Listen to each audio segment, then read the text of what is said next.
Salam damai sejahtera bagi kita semua. Saudara-saudara yang kekasih, kita tahu bahwa Tuhanlah sumber kekuatan dan sukacita kita semuanya. Kami mengucapkan welcome home bagi Anda yang baru pertama kali bergabung di dalam ibadah online bersama dengan Gereja Mawar Syaron, Sulawesi, Maluku, dan Papua. Sungguh kami berbahagia.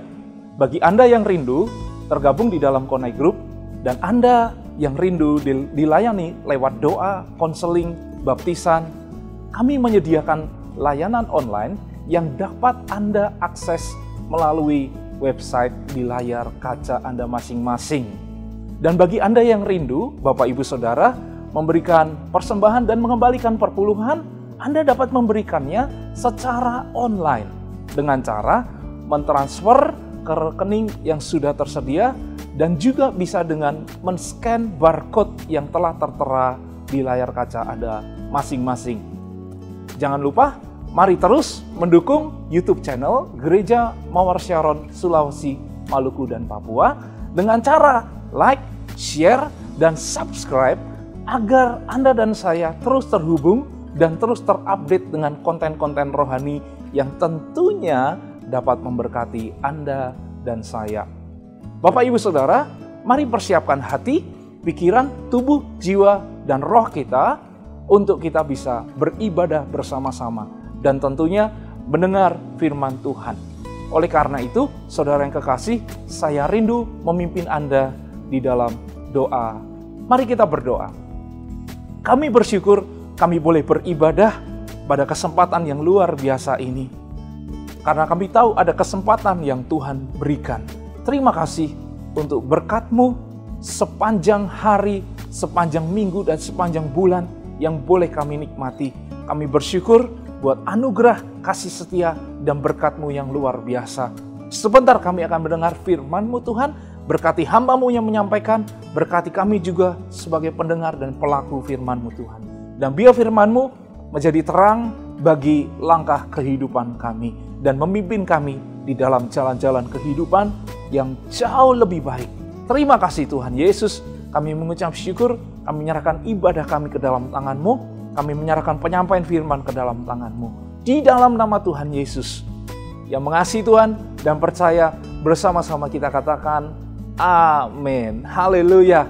Selamat beribadah Bapak Ibu Saudara dan selamat mendengar firman Tuhan. Tuhan Yesus memberkati Anda.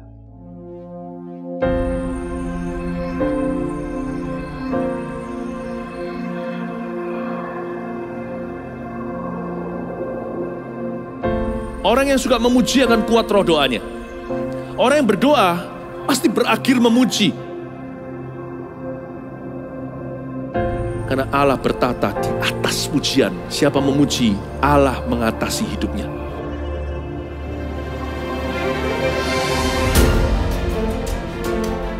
The Year of Praise, tahun pujian menjadi sebuah petualangan yang tiada dua.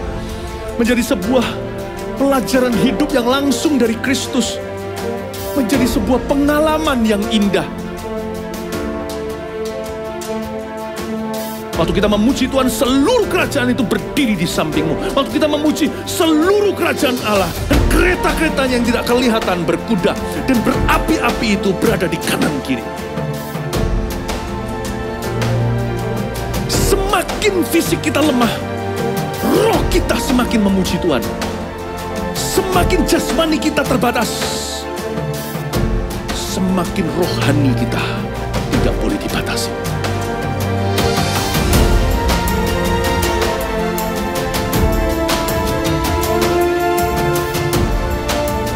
Welcome to the Year of Praise and Provision. Mari kita mengizinkan Tuhan merajut rancangan yang belum pernah kita bayangkan.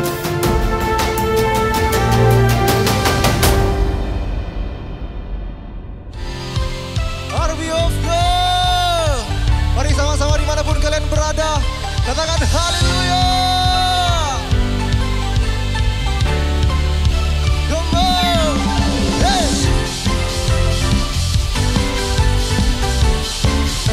Yes God,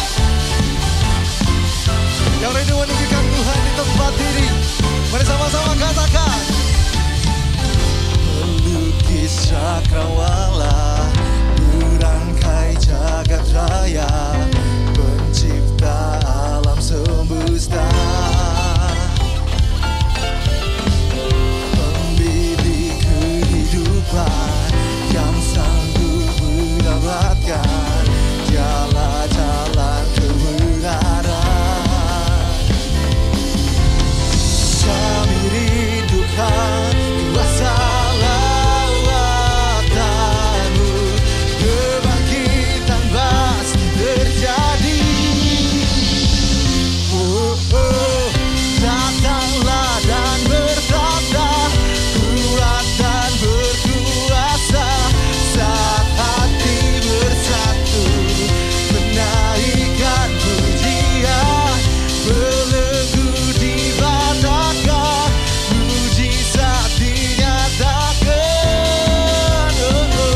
ready to jump for Jesus? Let's go. Sit up. Great peace of God. One more time. Great peace of God. Sekali lagi. Great peace of God. Hey.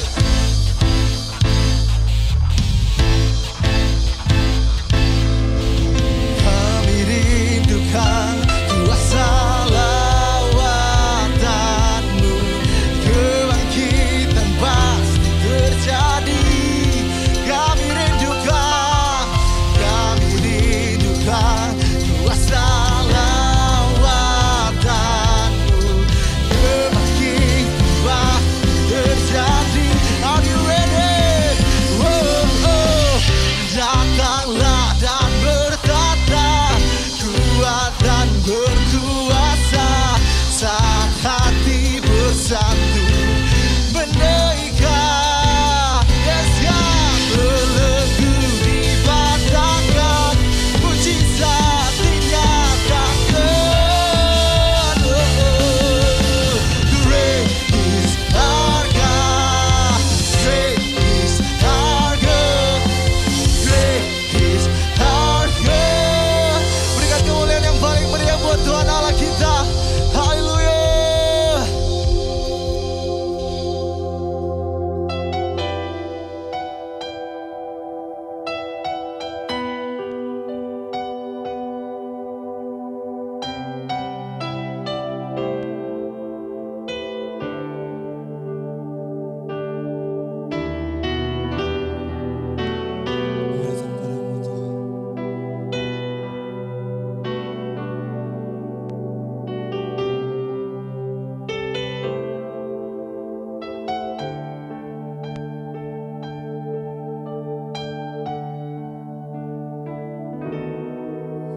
Datang Tuhan dalam hadirat-Mu, berhiaskan kudusan. Seluruh surga sujud menyembah-Mu, ku tersungkur dan berseru. Ku datang Tuhan dalam hadirat-Mu, berhiaskan kudusan. Seluruh surga sujud menyembah-Mu, ku tersungkur dan berseru.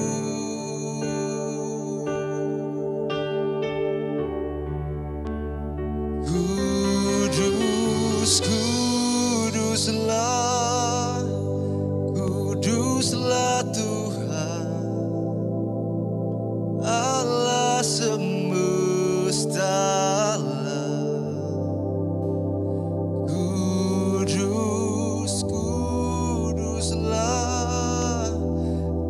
Kuduslah Tuhan, surga bumi menyembah.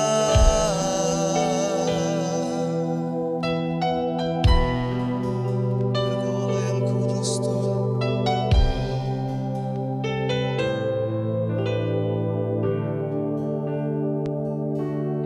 Ku datang Tuhan dalam hadirat-Mu,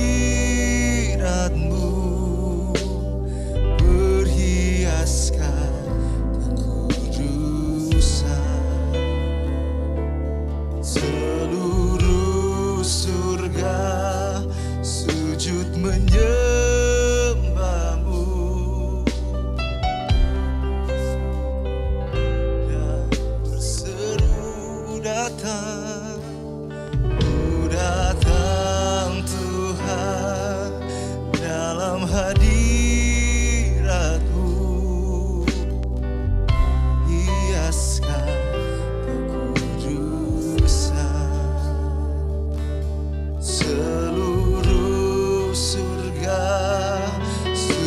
menyembahmu, ku tersungkur dan berseru, kudus, kuduslah, kuduslah Tuhan Allah semesta.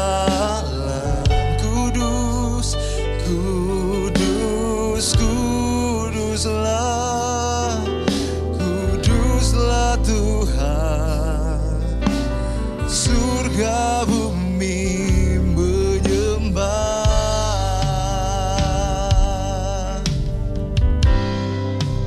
Ku datang Tuhan dalam hadirat-Mu, berhiaskan kekudusan.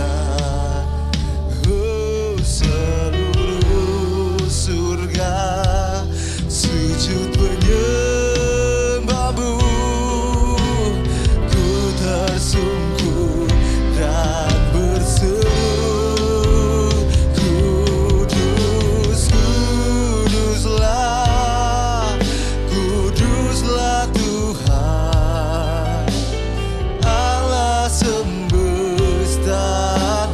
Katakan kudus, kudus, kuduslah, kuduslah Tuhan.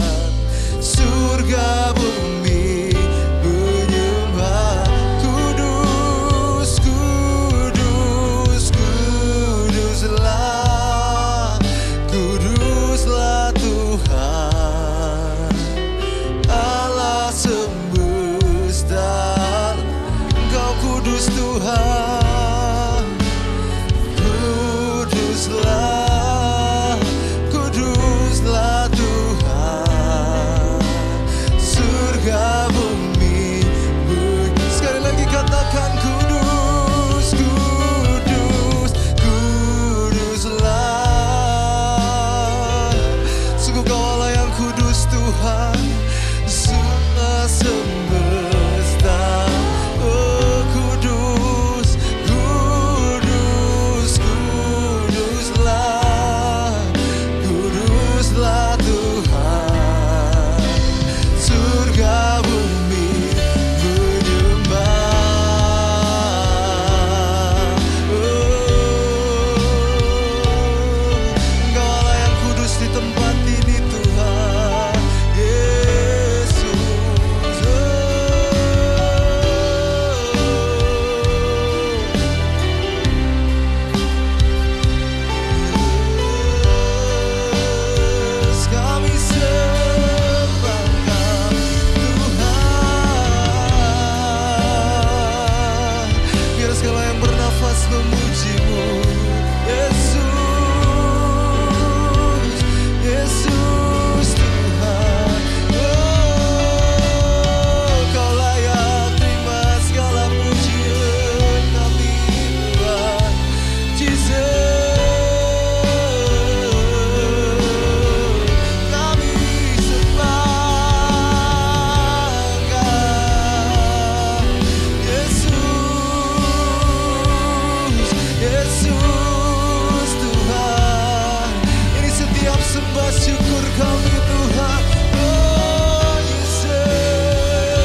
Tuhan Yesus, kami mengucap syukur untuk kebaikan-Mu di dalam hidup kami yang tak pernah berkesudahan.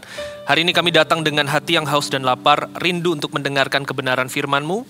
Merdekakan kami di dalam firman, dan kami ingin mendengar suara-Mu, mengenal Tuhan lebih lagi, sehingga hidup kami semakin dewasa di dalam-Mu. Terima kasih Tuhan, kami mengucap syukur, kami sambut firman-Mu hanya di dalam nama Tuhan Yesus kami berdoa. Haleluya. Amin. Amin. Baik, saudara, hari ini kita memasuki di minggu pertama bulan September, dan tentu ada banyak sekali proses yang sudah kita lewati sepanjang tahun ini sampai dengan detik hari ini. Ada berbagai macam kondisi yang belakangan terus terjadi, up and down-nya yang mungkin di luar dari setiap perkiraan dan pertimbangan-pertimbangan yang kita buat. Tapi kita bersyukur karena kita memiliki Allah yang menguasai segala zaman. Dia ada dari dulu, sekarang, sampai selama-lamanya. Dia sudah ada di dalam kekekalan dan dia memegang kendali hidup kita. Amin, Bapak Saudara, teman-teman sekalian. Dan hari ini saya akan bagikan pesan firman Tuhan yang secara sederhana ingin saya bagikan untuk setiap kita. Saya hanya akan berbicara dengan 2 poin, saudara sekalian. Dan perlahan-lahan kita akan coba untuk menggali isi dari firman Tuhan yang saya rindu untuk bisa bagikan untuk setiap kita. Langsung saja kita buka di dalam kitab 1 Samuel 13 ayat 5 sampai 14. 1 Samuel 13 ayat 5 sampai 14. Latar belakang dari cerita ini adalah masa di mana ketika Saul baru 2 tahun menjadi raja, saudara. Dan dia memimpin peperangan demi peperangan sampai pada satu titik peperangan di mana dia dikepung oleh ribuan tentara Filistin. Ada banyak sekali. Ada 6.000 kereta berkuda. Ada 3.000 kereta berkuda, ada 6.000 pasukan berkuda. Dan juga berbagai macam pasukan Filistin yang terlibat di sana berperang bersama-sama dengan bangsa Filistin melawan bangsa Israel. Nah, kita mau lihat di dalam 1 Samuel 13 ayat 5 sampai 14. Saya akan bacakan untuk Anda bisa menyimaknya. Adapun orang Filistin telah berkumpul untuk berperang melawan orang Israel dengan 3.000 kereta, 6.000 orang pasukan berkuda, dan pasukan berjalan kaki sebanyak pasir di tepi laut.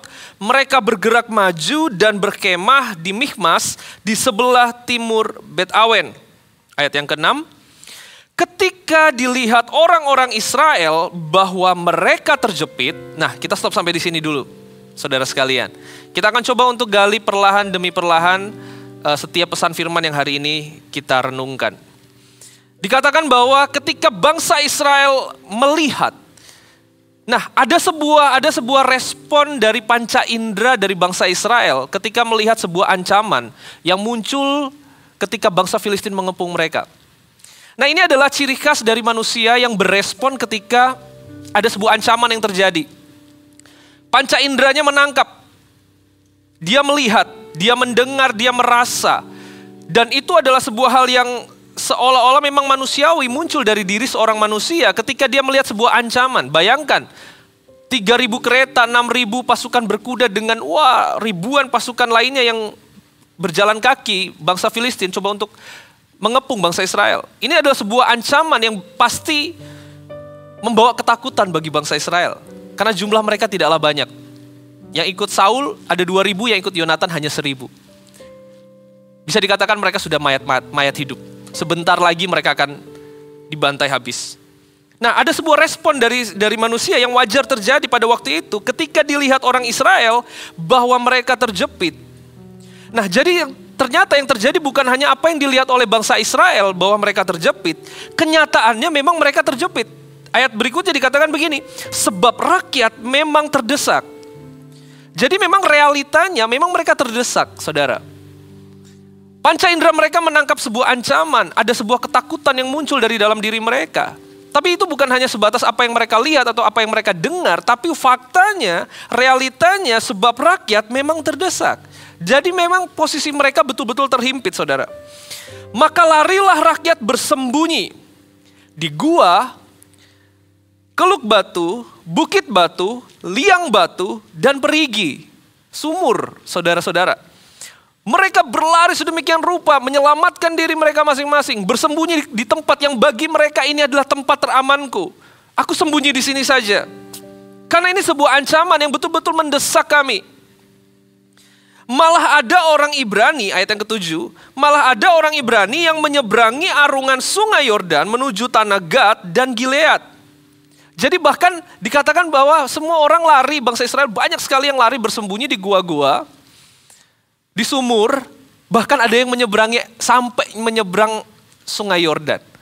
Segala cara mereka coba untuk lakukan demi supaya mereka aman dari ancaman. Mereka lakukan semuanya.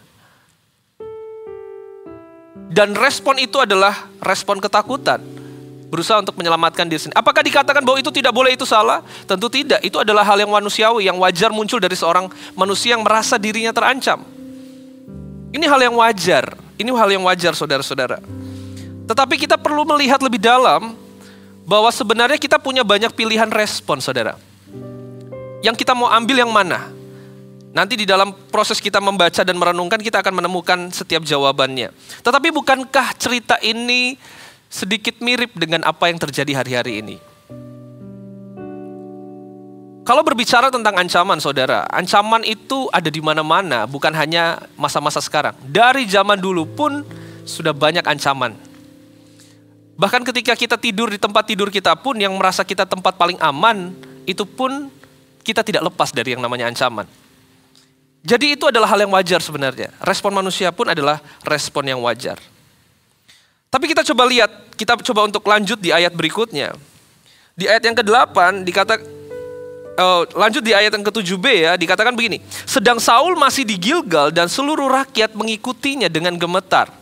Ayat 8, ia menunggu 7 hari lamanya sampai waktu yang ditentukan Samuel. Jadi Samuel pernah berjanji, atau lebih tepatnya Allah berjanji kepada Saul bahwa dalam waktu 7 hari Samuel akan datang untuk mempersembahkan korban bakaran untuk menjadi jaminan pertolongan Tuhan untuk peperangan itu. Nah, Saul menunggu 7 hari, tetapi mana Samuel gak muncul? Padahal Samuel datang tepat waktu, saudara. Hanya Saul ini saja yang tidak aman dengan dirinya sendiri, sehingga dia terburu-buru melakukan pelanggaran firman. Di ayat 8, ia menunggu 7 hari lamanya sampai waktu yang ditentukan Samuel. Tetapi ketika Samuel tidak datang ke Gilgal, mulailah rakyat itu berserak-serak meninggalkan dia. Jadi sebenarnya bukan Samuel tidak datang, karena nanti kalau Anda baca, kenyataannya Samuel datang. Hanya Saul yang merasa tidak aman ketika dia melihat realitanya, rakyat berserakan meninggalkan dia. Sudah ada ancaman dari bangsa Filistin, di luar kemampuannya dia, bahkan kekuatan dia yang sedikit ini pun semakin terbatas. Dia semakin merasa tidak berdaya. Dan dia lupa akan janji Tuhan dan hatinya mulai tidak percaya kepada Tuhan. Sebab itu Saul berkata, bawalah kepadaku korban bakaran dan korban keselamatan itu. Lalu ia mempersembahkan korban bakaran. Saudara, ini adalah hal yang sangat salah di mata Tuhan, karena itu adalah fungsi seorang imam untuk melakukan korban bakaran. Sebenarnya dari sini bukan masalah tindakan yang dilakukan oleh Saul, tetapi isi hati Saul. Karena pada waktu itu dia merasa bahwa dia sangat mendominasi sebagai seorang raja. Bahkan tanggung jawab keagamaan pun mau dia ambil alih. Dia mau dominasi semuanya. Dia ingin bangsa Israel terpusat hidupnya hanya pada Saul. Nah, ini yang salah. Secara politis dia mau kuasai semuanya, bahkan keagamaan pada waktu itu di mana jelas-jelas Allah masih dengan secara pribadi memimpin bangsa Israel. Nah, ini yang menjadi masalah. Di ayat 9, di ayat 10, baru saja ia habis mempersembahkan korban bakaran, maka tampaklah Samuel datang. Saul pergi menyongsongnya untuk memberi salam kepadanya, ayat 11. Tetapi kata Samuel, apa yang telah kau perbuat? Jawab Saul, karena aku melihat rakyat itu berserak-serak meninggalkan aku, dan engkau tidak datang pada waktu yang telah ditentukan, padahal orang Filistin telah berkumpul di Mikhmas. Maka pikirku sebentar lagi orang Filistin akan menyerang aku di Gilgal. Padahal aku belum memohonkan belas kasihan Tuhan. Sebab itu, aku memberanikan diriku lalu mempersembahkan korban bakaran. Kata Samuel kepada Saul, perbuatanmu itu bodoh. Engkau tidak mengikuti perintah Tuhan Allahmu yang diperintahkannya kepadamu. Sebab sedianya Tuhan mengokohkan kerajaanmu atas orang Israel untuk selama-lamanya.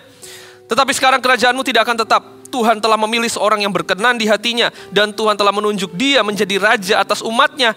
Karena engkau tidak mengikuti apa yang diperintahkan Tuhan kepadamu. Nah, ini adalah momen dari cerita yang barusan Anda baca, teman-teman, saudara sekalian. Ini adalah momen yang paling menyedihkan dalam hidupnya Saul. Karena di situ langsung ada sebuah informasi pergantian pemain. Padahal waktu dia memimpin Israel masih belum terlalu lama. Kenapa begitu mendadak pilihan Tuhan berganti? Karena kita harus menyadari, detik di mana rasa percaya kita ini mulai luntur kepada Tuhan. Dan kita melakukan tindakan kedagingan kita dengan semua dorongan dengan cara kita. Jangan heran kalau akhirnya akan ada orang berikutnya akan siap menggantikan tanggung jawab yang mungkin hari ini kita pegang. Kita nggak pernah tahu, saudara, bagaimana Tuhan merencanakan hidup kita. Yang kita tahu hanya beberapa langkah ke depan. Tapi kalau kita mampu untuk menjaga respon hati kita, kita menjaga kepercayaan kita kepada Tuhan dengan bukti ketaatan kita. Tanda percaya kita tidak hanya bisa dikatakan dari mulut saya percaya, tapi ada sebuah bukti ketaatan dan tindakan kita. Itulah yang menjagai kita dari setiap janji dan jaminan Allah. Kita nggak tahu masa depan, tetapi kalau sampai kita meninggalkan apa yang menjadi kehendak Tuhan dan cara bagaimana Tuhan ada di tengah-tengah kita, kita menjalankan dengan cara kita sendiri bukan dengan cara Tuhan, kita nggak akan pernah tahu kapan pergantian atau pemilihan Tuhan jatuh kepada orang lain. Di sini kita bisa melihat ada sebuah kesalahan yang sangat fatal yang dilakukan oleh Saul. Di dalam cerita ini, saya ingin memberikan satu poin. Pertama, saudara, untuk kita sekalian. Poin yang pertama adalah detoks rasa takut kita dengan percaya. Rasa takut itu adalah hal yang wajar. Rasa khawatir itu adalah hal yang wajar. Tetapi tenggelam di dalam kekhawatiran dan tenggelam di dalam ketakutan itu yang tidak wajar. Ketika kita betul-betul terjebak di dalam rasa takut dan rasa khawatir, rasa percaya kita kepada Tuhan itu sudah mulai luntur. Tanpa kita sadari, kita sudah tidak betul-betul bersandar dan percaya sama Tuhan. Kita berusaha untuk mencari solusi dengan cara kita, bahkan jika itu melanggar firman Tuhan, kita akan lakukan demi supaya kita tertolong. Demi supaya kita mengambil langkah konkret, solusi untuk masalah yang hari ini kita sedang hadapi. Demi supaya kita bisa melindungi diri kita dari berbagai macam ancaman. Kita sudah nggak percaya sama Tuhan. Nah, ini yang perlu untuk kita jaga, saudara. Detoks, netralkan rasa takut kita dengan percaya. Di bulan September, kita tidak mengerti nanti di waktu-waktu ke depan akan seperti apa. Tapi bulan ini, kita masuk ke dalam kegerakan CG Fund. Secara regional kita akan lakukan. Kalau kita masih terjebak di dalam rasa takut, maka pergerakan kita akan sangat terbatas. Baik di pekerjaan Anda, di dalam pelayanan Anda, kita akan terus terjebak di dalam rasa ketakutan dan dalam tempat persembunyian. Saya sedang tidak mengatakan kepada kita untuk kita bisa sembarangan keluar ke sana kemari melawan aturan pemerintah. No, bukan itu. Tetapi sebelum kita do something, sebelum kita lakukan sesuatu di luar sana, sebelum kita melakukan apa yang kita kenal dengan yang namanya pelayanan, pergerakan, penjangkauan, ini dan itu yang kita lakukan sebagai kehidupan orang Kristen di dalam hidup bergereja. Sebelum kita lakukan itu semua, mari kita duduk tenang dan mari kita coba untuk merenung, posisi hati saya hari ini ada di mana sih? Saya ini masih benar-benar percaya kepada Tuhan, atau sebenarnya rasa takut dan khawatir itu sudah mendominasi sampai akal sehatku tidak bisa bekerja. Sampai apa yang aku lakukan dengan tindakan-tindakanku semuanya itu tanpa kusadari atau bahkan kusadari sudah melanggar firman Tuhan. Nah, mari kita kembali ke situ dulu. Mari kita kembali ke posisi hati yang percaya kepada Tuhan. Yang tidak takut dan tidak khawatir dengan pemeliharaannya. Amin. Tuhan punya janji yang indah untuk setiap kita. Pegang itu, saudara. Pegang itu. Belajar percaya kepada Tuhan. Kenapa ketika Anda naik pesawat, Anda bisa percaya kepada seorang pilot yang bahkan tidak Anda kenal? Ketika Anda duduk di kursi belakang dari mobil di mana taksi yang mungkin mengantar Anda atau taksi online yang mengantar Anda? Kenapa Anda percaya kepada drivernya? Bahkan mungkin Anda tidak mengenalnya. Karena mungkin Anda percaya bahwa driver atau pilot itu punya kompetensinya. Dia punya lisensi mengemudi atau menerbangkan pesawat. Kita percaya karena kompetensi. Cara kita percaya bisa dengan cara berbagai macam cara, saudara. Karena kita mengenal, kita percaya. Karena kita tahu kompetensinya, maka kita percaya. Ada di mana kita hari ini dengan Tuhan? Kenali Dia, percaya bahwa Allah kita adalah Allah dalam tanda kutip yang sangat berkompeten. Dia sangat berkompetensi. Jauh daripada itu, Dia mampu dan Dia sanggup. Apapun penyakit Anda, apapun yang hari ini sedang Anda alami di dalam pendidikan, pekerjaan, Allah kita Allah yang sanggup. Percayai Dia. Jangan ragukan Dia. Buktinya apa? Bersyukur. Ucapkan syukur kita. Apakah yang keluar dari mulut kita hari-hari ini adalah keluhan? Kata-kata pesimis, hal-hal negatif. Atau kita masih bisa mengucap syukur kepada Tuhan. Seringkali kita ini mengucap syukur karena sesuatu yang bisa kita dapatkan. Baru kita bisa mengucap syukur. Tapi sebenarnya kalau kita mau sadari, saudara, sesuatu yang tidak hilang dalam hidup kita, itu adalah bagian dari berkat Tuhan. Pernahkah kita mengucap syukur untuk sesuatu yang tidak hilang dari hidup kita? Pekerjaan kita, pelayanan kita, kesehatan yang kita miliki, saudara, keluarga kita, orang-orang di sekitar kita yang mengasihi kita. Pernahkah kita mensyukuri sesuatu yang tidak hilang? Atau kita hanya menunggu sesuatu yang kita dapatkan baru kita bisa mengucap syukur? Tanda kita percaya kepada Tuhan. Bahkan di tengah-tengah sesuatu yang mungkin menghimpit, mendesak, Anda belum menerima apa-apa, tapi Anda tetap bisa mengucap syukur kepada Tuhan. Bukti bahwa Anda berterima kasih dengan semua penjagaan dan pemeliharaan Tuhan. Tidak ada sesuatu yang hilang dalam hidup kita. Tetap percaya kepada Tuhan, saudara. Ini adalah bagian pertama yang harus kita lakukan. Sebelum kita bergerak keluar untuk melakukan sesuatu untuk orang-orang. Ini bagian pertama yang harus kita lakukan. Detoks rasa takut dengan percaya. Amin. Ketika kita mendengar cerita Saul dan akhirnya kerajaannya dipindah tangankan kepada orang lain. Coba lihat. Sebenarnya ancaman kita sesungguhnya, ancaman Saul sesungguhnya, bukanlah bangsa Filistin. Bangsa Filistin itu hanyalah sebuah ancaman yang tercitra, terlihat, mengerikan, membahayakan, menakutkan. Tapi Allah sudah berjanji bahwa Dia akan tolong. Filistin bukanlah ancaman yang sesungguhnya. Ancaman sesungguhnya bagi Saul adalah respon hatinya.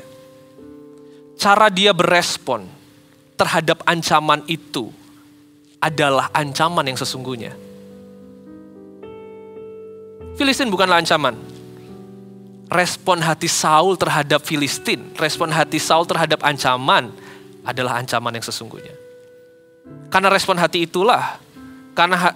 Saul itulah, maka kerajaannya dipindah tangankan.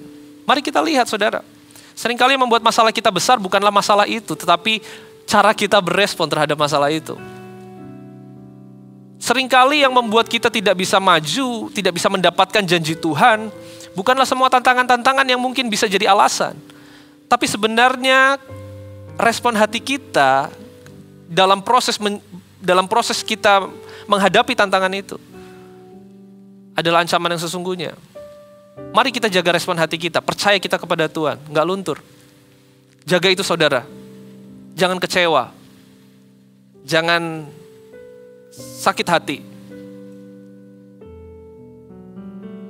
Mungkin Anda tidak kecewa dengan Tuhan, tapi dengan Anda kecewa dengan orang-orang di sekitar Anda, itu pun salah satu tanda bukti bahwa kita tidak menyerahkan kepercayaan kita kepada Allah. Kalau Allah menjamin kita, hati kita tidak perlu terpengaruh dengan perlakuan orang, dengan orang-orang yang mungkin mengecewakan kita. Kita akan tetap bisa berhidup dengan positif. Bahkan dengan semua desakan, himpitan yang terjadi. Itu dulu yang harus kita bereskan, supaya tidak ada konflik batin. Kita mau bergerak, kita mau lakukan sesuatu, kita mau pelayanan, kita mau move. Kita mau bergerak dengan semua CG. Kita hanya sampai di slogan. Kalau hati kita sendiri, kita ini masih konflik di dalam diri kita. Masih ada konflik kepentingan di dalam diri kita. Kita masih bingung, kita masih galau. Saya mau lakukan pelayanan tapi aduh gimana ya. Ini kondisi masih begini, saya masih begini, keadaan masih begini. Mari kita lihat janji Tuhan. Percaya kepada Tuhan. Detox dulu rasa takut kita. Detox dulu rasa khawatir. Semua kegundahan hati kita. Detox dengan cara percaya kepada Tuhan. Percaya sampai Anda benar-benar kehilangan rasa takut. Itu artinya Anda sudah di titik kepercayaan yang sesungguhnya. Lawan rasa takut dan khawatir itu dengan percaya kepada Allah yang Maha Kuasa, yang sanggup untuk bisa melakukan segala hal untuk kita. Amin saudara? Itu yang pertama. Yang kedua, saya mau lanjutkan di cerita masih di dalam perikop-perikop yang sama. Yang harus kita lakukan hari-hari ini. Yang pertama adalah tadi detox rasa takut kita dengan percaya. Yang kedua, kita mau belajar dari Yonatan di kitab di perikop berikutnya saudara. Masih di rangkaian cerita yang sama. Kalau Anda lihat di ayat ke-22 dikatakan begini. Sehingga pada hari pertempuran itu sebilah pedang dan lembing pun tidak terdapat pada seluruh rakyat yang ada bersama Saul dan Yonatan. Tetapi Saul dan Yonatan anaknya itu masih mempunyainya. Jadi semua bangsa Israel tidak pegang senjata, hanya Saul dan Yonatan yang pegang senjata. Tapi apalah artinya ya?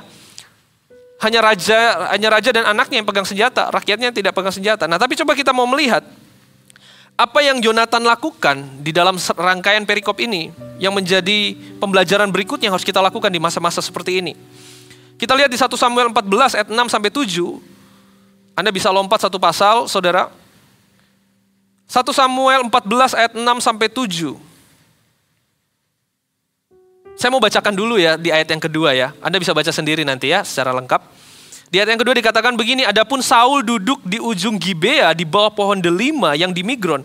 Dan rakyat yang ada bersama-sama dengan dia itu kira-kira 600 orang banyaknya. Jadi dari 2000 orang yang ikut Saul terpencar-pencar sisa 600. Dan Saul hanya bisa duduk di bawah pohon delima. Berpikir, aku harus ngapain? Dia betul-betul stuck.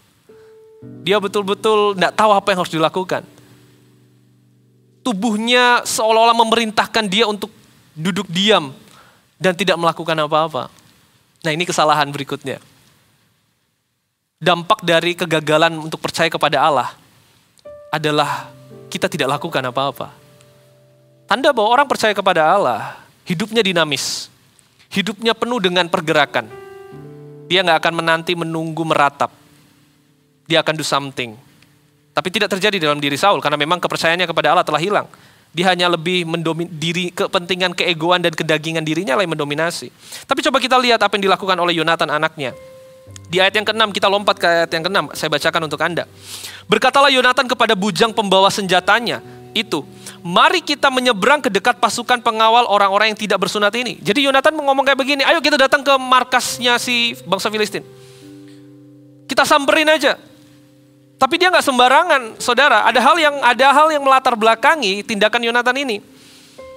Mungkin Tuhan akan bertindak untuk kita, sebab bagi Tuhan tidak sukar untuk apa? Menolong baik dengan banyak orang maupun dengan sedikit orang. Yonatan punya sebuah kepercayaan di dalam dirinya. Sebuah dorongan di dalam dirinya yang mendorong dia untuk yakin bahwa bagi Tuhan sanggup untuk menolong dengan banyak orang atau sedikit orang. Intinya gini, mau banyak, mau sedikit, mau siap, mau gak siap, Tuhan bisa menolong. Tapi kita harus lakukan sesuatu. Gak bisa berdiam diri.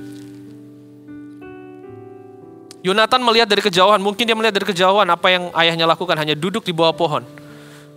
Dan dia geleng-geleng kepala, saya membayangkan ya, tidak tertulis sih. Kita gak bisa begini. Kita harus lakukan sesuatu, sebab bagi Tuhan dia sanggup menolong dengan banyak orang ataupun sedikit orang. Lalu jawab pembawa senjatanya itu kepadanya, lakukanlah niat hatimu itu, sungguh aku sepakat. Nah ini pesan profetik untuk setiap kita, saudara. Ada sebuah kuasa di dalam kesepakatan. Dan Anda nggak butuh banyak orang. Kalau yang seperti ini Anda nggak butuh yang namanya rame-rame. Ada sebuah pesan profetik untuk setiap kita. Asalkan 2 orang dari antara Anda sepakat datang kepada Tuhan meminta, sepakat untuk melakukan tindakan iman, taat di dalam tindakan yang Anda lakukan, Anda akan melihat sebuah keajaiban yang akan Tuhan kerjakan. Apapun itu, sekolah kita, pekerjaan kita, keluarga kita, 2 orang sepakat aja, Anda nggak butuh banyak-banyak. Sesuatu akan terjadi untuk CG, untuk pelayanan apa yang hari ini kita kerjakan untuk jiwa-jiwa di luar sana. Sesuatu akan terjadi. Sebab bagi Tuhan sanggup menolong dengan sedikit atau dengan banyak. Tindakan Yonatan ini adalah tindakan yang melawan hukum peperangan, saudara. Karena memang di mana-mana yang namanya pasukan harus melapor, harus diizinkan oleh atasannya, komandannya. Tapi yang Yonatan lakukan ini melanggar sebenarnya. Tapi di balik pelanggaran yang dia lakukan di hukum perang, pelanggaran hukum perang yang dia lakukan, ada sebuah dorongan ilahi di dalam dirinya yang meyakinkan dia untuk ambil keputusan ini. Nah, orang tidak akan tahu dorongan ilahi itu kalau dia nggak percaya dan dia nggak dekat sama Tuhan. Jadi poin kedua yang mau saya sampaikan kepada Anda, poin yang terakhir yang mau saya sampaikan, saya hanya 2 poin aja. Yang pertama tadi, detox dulu rasa takut kita dengan percaya. Setelah kita sudah free dari rasa khawatir, rasa takut, kegundahan hati, kita free, kita menang di sana, baru kita bicara nomor yang kedua. Nomor yang kedua adalah, poin yang kedua adalah, segera lakukan dorongan ilahi. Saya percaya saudara, ketika Anda mendengar firman ini, ada sebuah dorongan ilahi di dalam dirimu yang sedang berbicara, ada sebuah impresi di dalam dirimu yang sedang berbicara untuk melakukan sebuah ketaatan yang mungkin selama ini Anda tunda. Jangan ditunda. Segera lakukan dorongan ilahi itu. Karena itulah yang akan mengubah hidupmu. Itulah yang akan menjadi sumber keajaibanmu. Bergerak dari kepercayaan kepada Allah, maka akan ada dorongan ilahi yang muncul dalam diri kita untuk bisa melakukan komitmen untuk hal ini, lakukan itu. Dengarkan itu saudara. Setiap orang bisa beda-beda. Anda akan mendapatkan pesan secara spesifik dari Tuhan. Dengan sepakat mencari 2 orang saja untuk bisa sepakat. Kata Yonatan, di ayat yang ayat yang ke-7 sudah ya, pembawa senjatanya sudah sepakat. Kita lompat di ayat pasal 14 ayat yang ke-13. Setelah itu Yonatan ngomong sama pembawa senjatanya. Nanti kalau mereka bilang, ketika kita menunjukkan diri, mereka bilang, tunggu di sana, tak samperin kalian. Nah, itu berarti kita tunggu di sini aja. Tapi kalau mereka bilang, ayo naik ke sini. Nah, berarti kita naik ke atas karena Tuhan menyerahkan mereka kepada kita. Nah, singkat cerita Tuhan menyerahkan orang-orang ini ke tangan Yonatan dan bujang pembawa senjatanya. Di ayat 13 dikatakan begini, maka naiklah Yonatan merangkak ke atas dengan diikuti oleh pembawa senjatanya. Orang-orang itu tewas terparang oleh Yonatan, sedang pembawa senjatanya membunuh mereka dari belakang.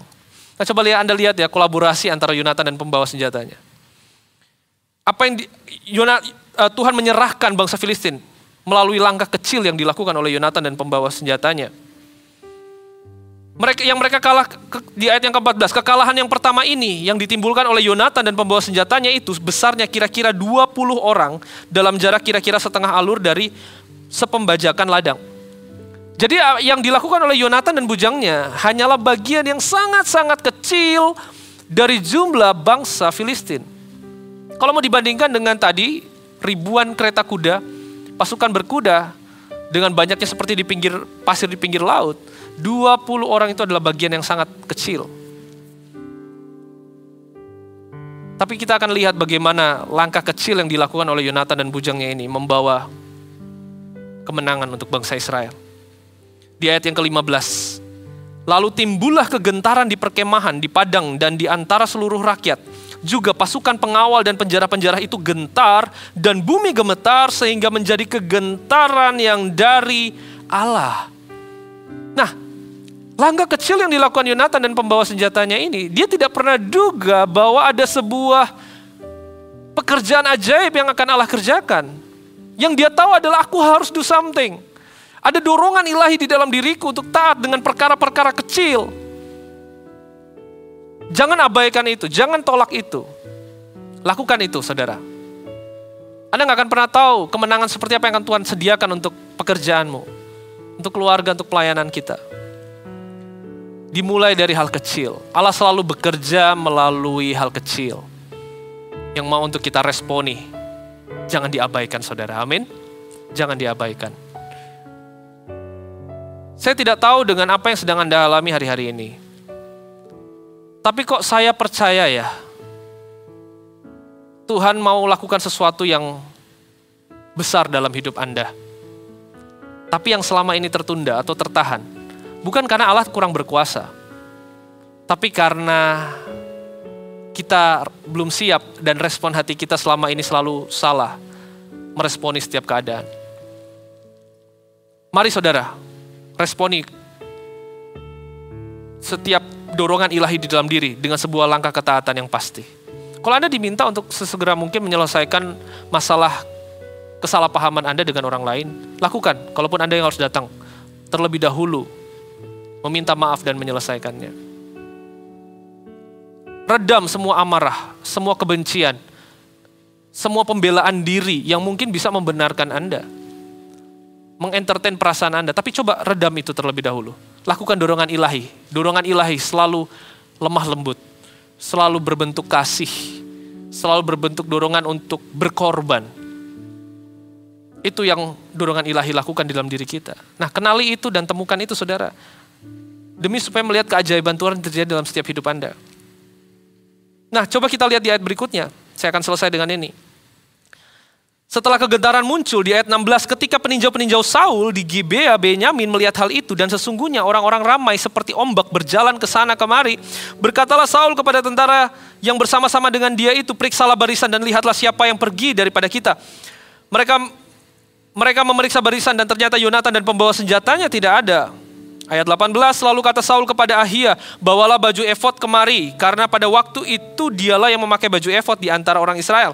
Baju efod itu adalah sebuah pakaian yang digunakan imam besar. Salah satu fungsinya adalah untuk mencari petunjuk Tuhan. Jadi waktu Saul mendengar informasi, wah itu terjadi keributan seperti ombak, ramai sekali. Dari ketenangan di mana Saul duduk-duduk, tiba-tiba jadi ribut. Dia bingung, ada apa ini? Dan dia ngomong, bawa efod kemari, aku mau cari petunjuk Tuhan. Nah coba perhatikan, ayat 19 ya.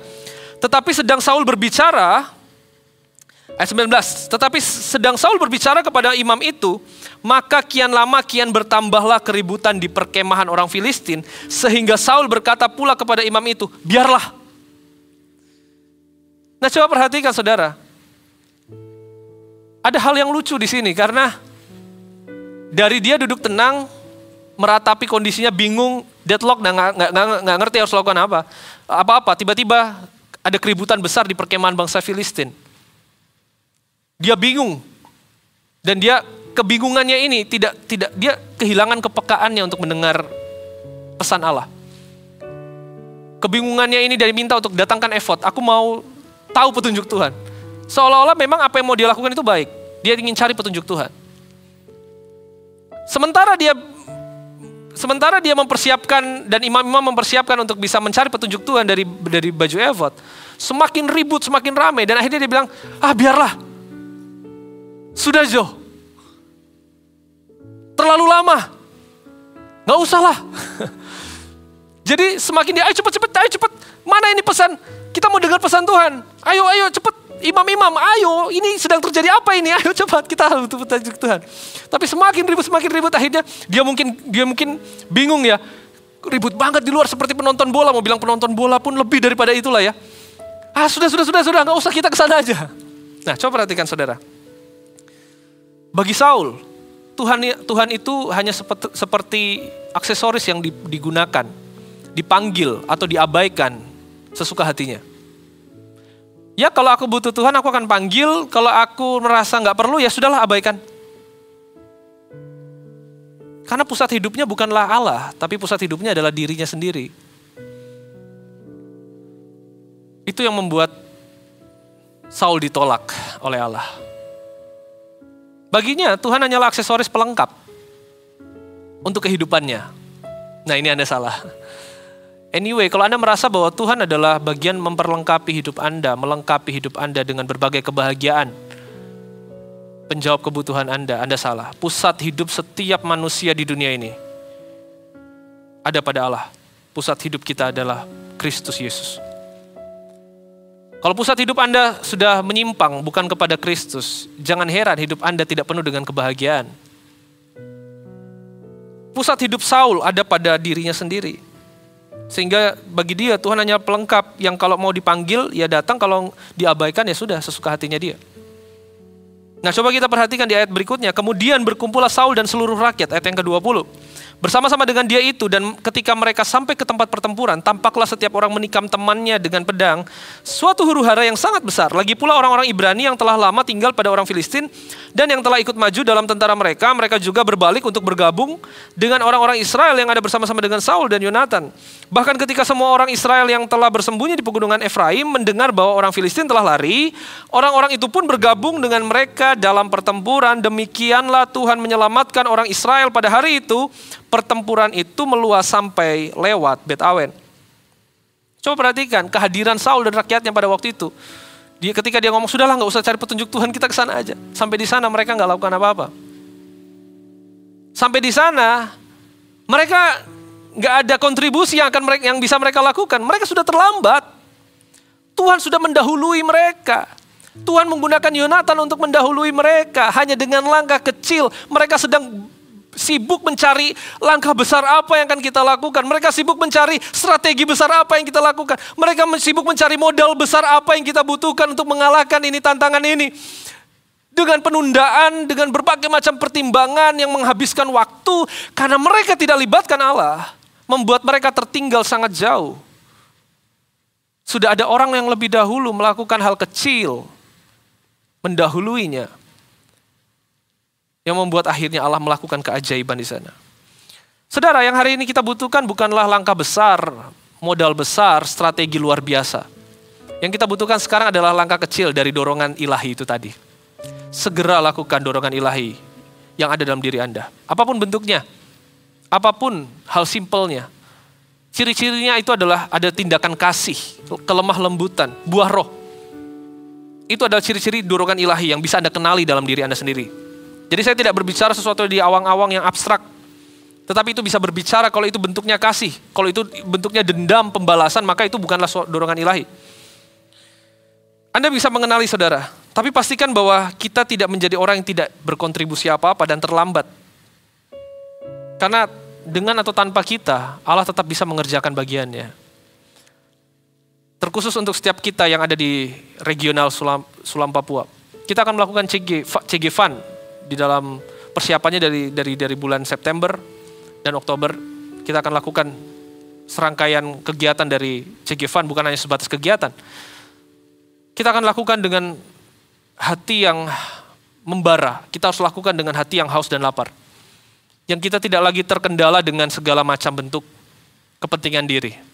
Tuhan akan menolong kita, Tuhan akan menjamin kita. Lepaskan terlebih dahulu beban-beban yang tidak perlu, yang sia-sia. Ambil beban yang daripada Allah. Mulai temukan orang-orang yang bisa untuk kita layani, untuk kita ajak, untuk kita bisa bawa mengenal Kristus, diselamatkan. Karena dengan atau tanpa kita, saudara, Tuhan akan tetap bekerja. Tapi hari ini Tuhan mengundang kita untuk terlibat di dalam sukacitanya, kebahagiaannya, di dalam menyelamatkan setiap orang. Amin, saudara? Amin. Dari cerita ini, dari 2 poin ini, saya rindu untuk setiap kita bisa meresponinya dengan benar. Yang pertama, detoks rasa takut kita dengan percaya. Yang kedua adalah segera lakukan dorongan ilahi itu. Jangan ditunda, saudara. Secara khusus saya akan berbicara, saya ingin mengingatkan kita untuk persiapan kita untuk mulai invite orang, mengajak orang, untuk kita doakan, untuk kita undang masuk ke dalam rangkaian CG Fund ini. Temukan orang-orang Anda, temukan saudara-saudara Anda yang kita sebut VIP, very important person. Buat VIP list kita. Sudah waktunya kita tidak sibuk untuk mementingkan atau berpikir tentang diri kita. Bukan berarti kita tidak lagi memikirkan, tapi sudah waktunya kita keluar dan melakukan apa yang Tuhan inginkan. Karena ini adalah sebuah beban yang sangat besar dari hati Tuhan yang perlu untuk kita responi. Seandainya Anda punya kursi yang terbatas, saudara. Seandainya Anda ada di Bahtera Nuh pada masa itu. Anda punya kursi yang terbatas. Mungkin tidak semua orang bisa Anda ajak masuk ke dalam Bahtera. Ini kita hanya mengandai-andai ya. Anda hanya punya beberapa seat terbatas. Anda sudah bagian di dalam Bahtera itu untuk masuk selamat di dalam Bahtera. Kira-kira siapa orang yang akan Anda ajak? Orang yang paling Anda sayangi. Orang yang paling Anda kasihi. Yang Anda mau ajak ke Bahtera untuk diselamatkan. Kira-kira siapa namanya? Temukan itu, saudara. Kalau dari 10 orang yang paling Anda cinta, di sana ada pasangan Anda, ada orang tua, ada anak, ada saudara, ada teman, ada orang-orang terdekat kita. Dari 10 orang nama itu, kalau ada 5 nama yang hanya dapat seat di sana, siapa orang yang terdahulu yang akan Anda invite? Masuk ke dalam Bahtera. Itu namanya VIP list. Itu namanya very important, daftar very important person. Siapa dia? Terkhusus bagi dia yang tidak mengenal Tuhan. Terkhusus bagi dia yang hidupnya butuh Tuhan. Kalau saudara kita yang sudah kenal Tuhan, mereka pun ada statusnya bersama-sama dengan kita. Sudah diselamatkan. Dia pun punya PR yang sama. Kita punya PR yang sama. Selamatkan orang-orang, saudara. Segera lakukan dorongan ilahi di dalam diri. Jangan ditunda-tunda. Amin, saudara. Jangan ditunda lagi. Ini bisa berbicara tentang kehidupan diri kita sendiri, tetapi terlebih khusus untuk saat ini kita berbicara untuk kepentingan jiwa-jiwa di luar sana. Bawa orang-orang untuk masuk ke Bahtera. Selamatkan lebih banyak orang. Temukan orang-orang itu. Karena kursimu mungkin hari ini terbatas. Untuk kau bawa orang. Surga tentunya siap untuk menerima sebanyak mungkin. Karena memang itu didesain untuk setiap kita. Tetapi kalau hari ini ada hal terlebih dahulu yang harus kita lakukan, bukan? Hal terkecil itu tadi, bukan? Kita mungkin tidak perlu berpikir strategi besar apa yang harus kita lakukan untuk selamatkan bangsa-bangsa dan dunia terlebih dahulu. Tapi hal terkecil dulu yang kita lakukan. Mulai dari orang-orang terpenting kita. Tapi kita nggak akan bisa lakukan ini, saudara. Kalau kita masih bergelut dengan diri kita sendiri. Dengan masalah diri kita sendiri. Maka dari itu saya katakan di awal tadi, detoks rasa takut kita dengan percaya. Supaya kita bisa bicara poin yang kedua. Kalau enggak, poin yang kedua ini nggak pernah relate di dalam hidup Anda. Nggak akan pernah relevan dalam hidup Anda. Karena Anda selalu berputar dengan masalah pribadi. Selesaikan itu terlebih dahulu, lakukan ini. Jadilah positif. Sudah waktunya hidup kita positif. Hari-hari ini kata positif menjadi negatif. Hari-hari ini orang kalau positif artinya negatif. Nah, mari kita kembalikan semua pada sedia kalanya. Jadilah pribadi yang positif, amin. Tinggalkan semua pemikiran yang negatif, kata-kata yang negatif, hidup yang negatif. Tinggalkan itu semua, saudara. Kembalilah sebagai identitas Anda menjadi orang percaya. Yang kerjaannya adalah percaya. Itu identitas orang percaya. Anda disebut orang percaya, tetapi kalau Anda selalu tidak percaya dan yang keluar pesimisme, yang keluar adalah kata-kata pesimis, kata-kata negatif, dipertanyakan identitas kita, saudara. Sudah waktunya. Jadilah positif. Kali ini, jangan takut jadi positif. Hidupilah dengan hidupmu dengan iman. Penuh dengan kata-kata baik, penuh dengan sebuah dorongan kasih di sana. Sudah waktunya kita tanggalkan semua beban-beban yang tidak perlu. Amin, saudara. Dan melangkahlah. Hari ini Anda diberikan kepercayaan. Hei Gereja Mawar Sharon, Anda diberikan kepercayaan untuk bergerak di dalam Connect Group CG Fund ini. Bergeraklah dengan hati yang rindu untuk lebih banyak orang diselamatkan. Akhiri tahun ini dengan kemenangan, bukan dengan kekalahan. Yang seperti ini masih bisa terjadi di kemudian hari. Mungkin jauh lebih parah dari yang ini. Tapi gereja Tuhan tidak boleh berhenti. Kita harus terus bergerak. Amin, saudara. Lakukan dari hal terkecil yang bisa Anda lakukan terlebih dahulu. Jangan menunda, jangan menunggu. Selesaikan bersama dengan Tuhan. Amin. Saya undang setiap kita bangkit berdiri. Anda yang ada di rumah-rumah, saya undang untuk bangkit berdiri. Kita datang dalam sikap hati yang mau mengakui di hadapan Tuhan. Untuk segala kebaikan Tuhan. Dan nyatakan kepercayaan kita kepadanya. Dan lakukan apa yang Tuhan sampaikan di dalam diri kita. Haleluya. Tuhan Yesus, Kami mengucap syukur untuk firman-Mu. Terima kasih karena telah berbicara kepada setiap kami. Ampuni kami ya Tuhan kalau hari-hari ini hidup kami diwarnai dengan rasa tidak percaya, diwarnai dengan ketakutan dan kekhawatiran. Kalimat-kalimat, kata-kata yang mungkin negatif, kalimat-kalimat, kata-kata yang mungkin seolah-olah diterima di masa-masa seperti ini, tapi sebenarnya berangkat dari rasa takut yang sama sekali tidak ada pengandalan kepadamu. Ampuni kami Tuhan. Kami mau netralkan setiap rasa takut kami, khawatir kami, dengan percaya kami kepadamu ya Tuhan. Allah yang maha besar, Raja di atas segala raja yang berkuasa di sorga, di bumi, di alam semesta ini. Yesus Kristus namanya, kami mau percaya kepadamu Tuhan. Kaulah sumber segalanya, Kaulah menjamin hidup kami. Kami aman di dalam tangan-Mu. Dan benar kami ada di tangan-Mu, kami ada di hati-Mu, kami ada di pikiran-Mu. Kami klaim dan kami percaya itu. Hari ini ya Tuhan, setiap dorongan ilahi yang ada dalam diri kami ingin lakukan. Kami ingin belajar taat, sekecil apapun bentuknya. Kami ingin lakukan Tuhan. Secara khusus kami akan bergerak di dalam pergerakan Cegevan.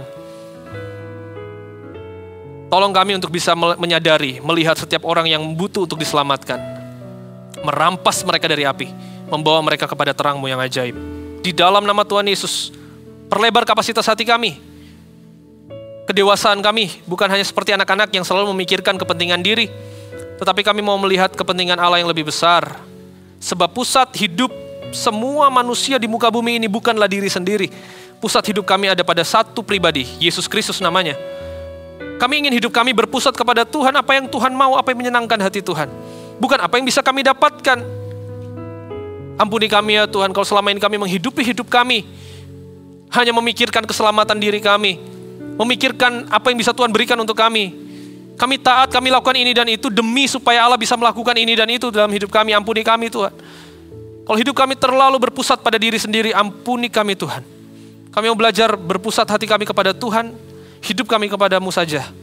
Tolong kami ya Bapa, untuk bisa peka mendengar suara ilahi, dan kami mau taat melakukannya di dalam nama Yesus Kristus. Setiap orang-orang yang terjebak, setiap orang-orang yang sulit, orang-orang yang terperangkap, yang sulit untuk bisa melihat pekerjaan Tuhan, yang selalu melihat diri sendiri, yang selalu melihat kepentingan daging sendiri, hari ini dipatahkan di dalam nama Yesus Kristus. Tuhan akan berikan sebuah kepekaan ilahi di dalam setiap kami untuk bisa melihat orang-orang di sekitar kami yang bisa kami perkenalkan kepada Tuhan.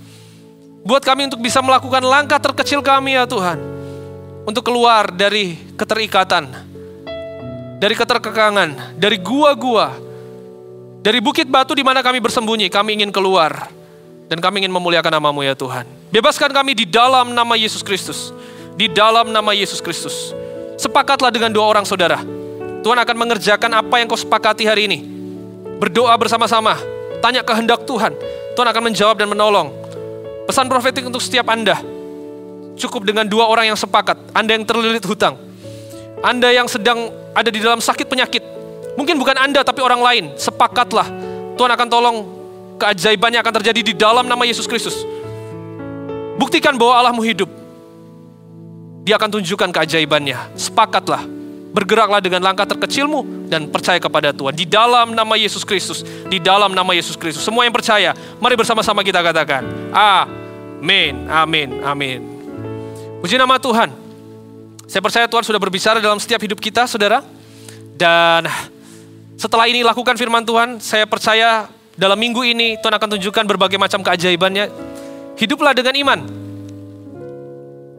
Saya menanti setiap kebaikan dan kepercayaan yang Tuhan akan berikan, tambahkan dalam hidup Anda. Karena itu jangan sampai Anda tersesat dan kehilangan kesadaran ya dalam satu minggu ini. Yang saya maksud bukan kehilangan kesadaran dengan Anda pingsan, tapi jangan kehilangan kesadaran akan kehadiran Tuhan. Satu minggu ini Anda akan melihat perkara ajaib Tuhan lakukan. Saudara, kita akan memberikan persembahan, lalu kita akan menerima dua berkat. Karena itu Anda boleh mempersiapkan persembahan dan persepuluhan. Di minggu pertama kita akan memberikan persembahan dan mengembalikan persepuluhan, saudara. Anda bisa mempersiapkannya. Tuhan Yesus, kami datang dengan ketulusan hati. Kami percaya bahwa Engkau Allah yang telah berkorban dalam hidup kami, Allah yang sudah memberikan semuanya. Semua yang terbaik sudah terlanjur Kau berikan. Hari ini kami datang memberikan persembahan dan mengembalikan persepuluhan. Bukan supaya engkau tambah kaya, tapi kami mau mengakui Tuhan di dalam kehidupan hidup kami. Terkhusus di dalam apa yang kami kerjakan, kami percaya semuanya adalah berkat dari Tuhan. Kami tidak mau terikat dengan mamon, kami ingin tunjukkan, kami ingin buktikan bahwa iman kami percaya kepada pemeliharaan Tuhan. Dan kami persembahkan bahwa persembahan dan persepuluhan ini tanda bahwa kami tidak terikat dengan mamon. Kami mau berpusat kepada Tuhan saja. Kami mengucap syukur, Tuhan, kami persembahkan persembahan ini. Kami tahu ini akan dipakai untuk melakukan pekerjaan Tuhan, menjangkau jiwa-jiwa lebih banyak lagi. Pakai gereja kami Tuhan, untuk bisa menyelamatkan lebih banyak lagi orang, memperkenalkan Tuhan kepada mereka, menyelamatkan orang yang terhilang, memuridkan mereka, menjadikan mereka pemimpin yang baru, sehingga mereka bisa menyampaikan kabar baik Injil kepada lebih banyak lagi orang. Terima kasih Tuhan, kami bawa persembahan dan persepuluhan ini hanya di dalam nama Tuhan Yesus Kristus. Haleluya, haleluya. Amin, amin. Saudara, mari kita angkat kedua tangan kita. Syaralabata kianda yaranama yaralabata karalaba shikiralaba yaranamo. Horabata karalaba syanda yaralaba yaranama syanda yaranamo. Kiralaralaba yaranama syanda yaranama takianda yaralamo. Horaba yaralaba syanda yaralaba. Tuhan, kau lihat setiap tangan-tangan yang terangkat ini ya Tuhan. Kami datang hari ini mencari-Mu. Kami mendapatkan pesan-Mu. Kami ingin melakukan apa yang menjadi firman-Mu. Pakai hidup kami, bantu kami ya Roh Kudus, untuk tetap berjalan di dalam cara-cara dan jalan-jalan-Mu. Tidak menyimpang ke kiri dan ke kanan. Kami tidak ingin tersesat di dalam hidup ini. Buat hati kami berpusat hanya kepada-Mu saja ya Tuhan. Ampuni kami kalau selama ini yang kami pikirkan hanya diri kami. Ampuni kami ya Bapa. Ini kami, pakai kami di dalam nama Tuhan Yesus Kristus. Jemaat Tuhan, terimalah berkat dari Allah Bapa, cinta kasih dari Tuhan Yesus Kristus, dan persekutuan dengan Roh Kudus yang akan senantiasa menyertai hidupmu mulai dari hari ini sampai selama-lamanya. Di dalam nama Yesus semua yang menerima berkat Tuhan, mari bersama kita katakan amin, amin, amin. Happy Sunday, God bless you.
Besertaku